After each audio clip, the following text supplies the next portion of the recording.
Para sa akin, wala.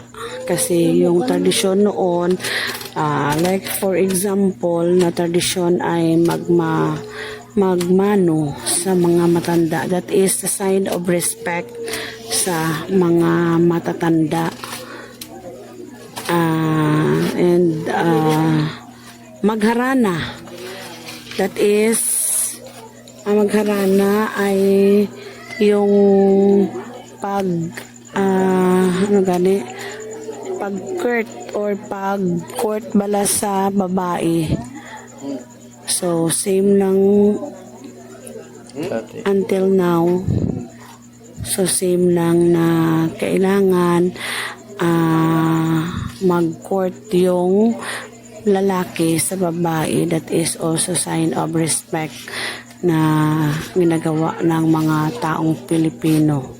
That's all.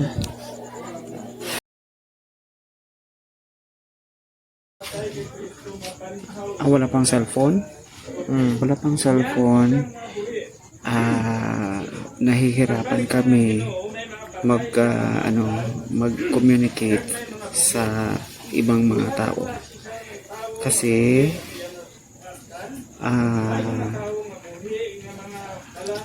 pupuntahan mo muna para makausap mo siya. Tingin guys.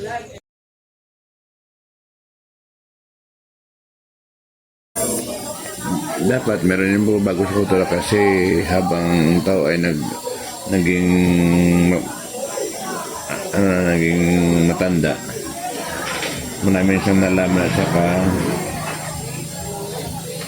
gawin niya sa kanilang kultura para mabago ang masamang para mabago at saka maging mabuti ang kanilang kultura. Wala.